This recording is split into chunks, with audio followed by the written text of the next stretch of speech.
eu quero partilhar com vocês um momento para a gente poder definir quem nós somos, afinal. Para que fomos chamados? Será que eu fui chamado realmente? Será que eu estou curado realmente? Isso é uma pergunta que se faz para um momento em que deve-se ter um conhecimento das pessoas que estão sendo chamadas. Será que Deus realmente está lhe chamando, está me chamando? Será que Deus realmente faz o chamado para as pessoas certas? Isso é muito importante para diferenciar a questão da qualidade do serviço da evangelização. Então a gente pode tirar a diferença de hoje, o porquê as coisas da evangelização hoje estão tão precárias, as pessoas estão fazendo tanta bobagem, tanta besteira, tanta burrice que está acontecendo no meio da evangelização, e que a igreja perde com isso, por minha culpa, por sua culpa, por culpa de todos nós. Então eu queria refletir um momento sobre cura. E é importante definir esse termo, porque quando Deus chama alguém para fazer quando Deus faz um chamado para a pessoa, para que ela seja uma operária no trabalho da evangelização, para que seja um servo de Deus realmente, Ele primeiro cura. É essencial para ele primeiro curar. Jamais ele vai botar uma pessoa doente, e soldado não volta para o campo de batalha ferido. O soldado que está ferido, ele é retirado, trabalha o seu ferimento para ele poder retornar para o campo de batalha. A mesma coisa com a evangelização, a mesma coisa quando Deus chama a pessoa para o serviço. Não é diferente. E não é o que se vem vendo ultimamente. As pessoas mesmo feridas, as pessoas estão remediadas, estão com a cura, mas não esperam a cura fazer efeito, já querem tomar frente de outras coisas que terminam atrapalhando o serviço de Deus. Então eu fiz uma pequena reflexão, e eu quero debater isso com vocês. Com esse fato o fato da importância do chamado, o mais importante é a cura primeiro. Deus jamais vai chamar você ferido. Ele vai mudar a sua vida, vai fazer com que você tenha uma cura profunda, para que você cure isso. Não só, e essa cura tem que ser detalhada pelo seguinte: não é só uma cura física ou de um detalhe, mas a cura principal é a cura onde você vai trabalhar o seu próprio ego e vai começar a reconhecer os seus próprios erros como pessoa. Os erros naturais, trabalhar a sua arrogância. A cura vai trabalhar o seu ego, vai trabalhar a sua maneira de ser, o seu jeito de ser, as coisas, do jeito que você se veste, a forma como você se expressa com as pessoas. Ele vai mudar como um todo, a cura vem como um todo. A cura não vai acontecer de uma forma espontânea, como se fosse num encontrinho onde todo mundo reza, chora, vai embora, tchau. Não. A cura é um processo. Esse tipo de cura que Deus coloca antes do chamado é uma cura que é um processo onde você vai se autoanalisar, você vai começar a se conhecer sua própria natureza, conhecer sua fraqueza, conhecer principalmente a sua fraqueza, conhecer até onde você pode ir com o seu limite. Você vai conhecer as suas próprias limitações. Mas só que muita gente quando cresce os olhos na evangelização, elas não procuram fazer uma autoanálise. Elas procuram o destaque. E nesse fato de procurar o destaque é que começa a prejudicar o trabalho de evangelização. Então, nesse termo eu elaborei um pequeno texto aqui onde a gente vai expressar o seguinte conhecimento: curados de fato, mal remediados nunca. Entre a cura e a doença existe um espaço onde se alcança um processo. A cura já vem retratar que a cura ela não é uma coisa imediata. Existe a cura extraordinária, onde até biblicamente Jesus curou o cego, Jesus fez o coxo andar. Essas são curas extraordinárias, mas a cura de processo é aquela cura que gradativamente você vai trabalhar esse metabolismo. Você vai trabalhar você que vai trabalhar esse caminho, é um passo a passo. A cura, existe a cura extraordinária, existe a cura que é passo a passo. E justamente a cura espiritual ela é trabalhada através do passo a passo, estágios. certo? Nunca é extraordinário. Mas só que muita gente não consegue perceber essa diferença. E essa diferença é crucial para o cristão, certo? Então, nesse meio de pessoas existem as pessoas resolvidas, as curadas, por inteiro, de fato, completamente, a cura absoluta. São essas pessoas que alcançam a cura absoluta. Para alcançar essa cura absoluta depende de você, não só de Deus. Deus traz a cura, mas você vai se autoavaliar. Essa cura vai fazer com que você reconheça o seu eu e comece a se reavaliar, se policiar em certas coisas, se policiar nos seus detalhes, no seu modo de vestir, todo o seu comportamento humano. Existem as mal resolvidas, que são as remediadas. E existem as não resolvidas, as não esclarecidas. Então, as pessoas resolvidas, quando Deus cura, Ele cura por completo, tanto a doença quanto o espírito. E além disso, nossas falhas como pessoas que somos. Mas para que essas falhas sejam corrigidas, no momento da cura, é preciso que se faça o autoconhecimento, que se olhe para dentro de si, fazendo uma autoanálise, se autoconhecer, e esses erros estão registrados. Ou seja, nesse autoconhecimento que você vai avaliar, você vai começar a perceber que esses erros estão registrados de acordo com a sua formação de personalidade. A nossa personalidade é formada por acertos, erros, virtudes. O que mais? Acertos, erros, virtudes, determinações, estratégias de conhecimento, ou seja, a forma como conhecemos o mundo é estratégico, é o nosso próprio psíquico que vai avaliar o mundo de acordo com como vemos. Então é uma forma estratégica do nosso psíquico. Então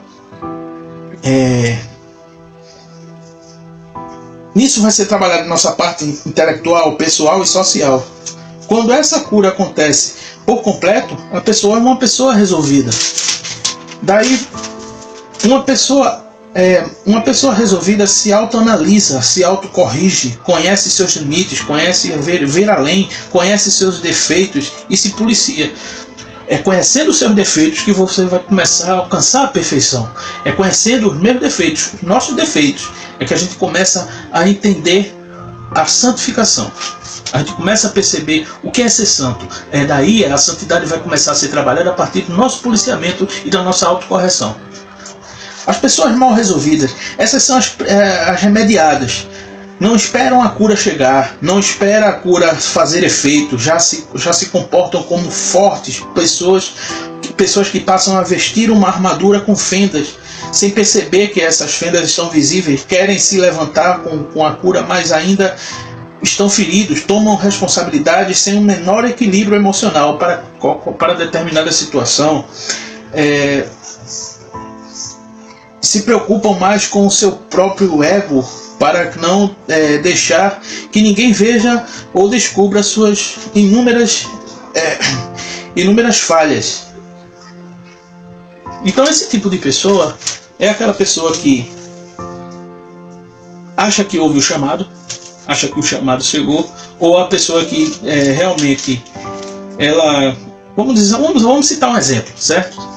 Você chega num grupo de oração, você é leigo, você não conhece nada, e aquela pessoa que está ali na frente, ela pega e chama sem a mínima responsabilidade que tem, e acontece direto, certo? Vários grupos de oração que eu vejo aí, e é uma forma totalmente errônea de acolher aquelas pessoas. Acolher essas pessoas e no outro dia, menos de dias, só porque aquela pessoa participa do grupo de oração, já quer colocar ela como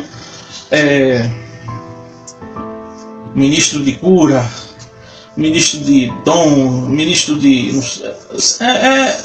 Sai colocando responsabilidade nessas pessoas sem ao menos ter trabalhado a cura dessa pessoa. Como é que você vai trabalhar uma responsabilidade para uma pessoa se você não cura ela?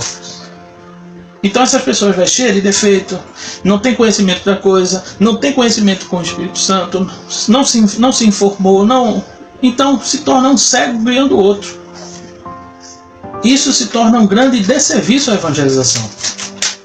Então, e essas pessoas, por saberem que tem esses erros, se calam quando precisam ser instruídas, se calam quando precisam ser ouvidas, quando precisam ouvir recusam o ensino, recusam o aprendizado, recusam as informações, porque já se acham autossuficientes. E essa autossuficiência é o detalhe crucial da pessoa mal resolvida. Aquela que é mal resolvida equilibradamente, mal resolvida financeiramente, como pessoa, como conselho, pessoas que totalmente frustradas emocionalmente, financeiramente, com relação à família, totalmente destruídas, e que por saberem que são dessa forma, que tem essa pendência, elas procuram fortalecer mais o seu ego para que as pessoas não reparem os seus defeitos.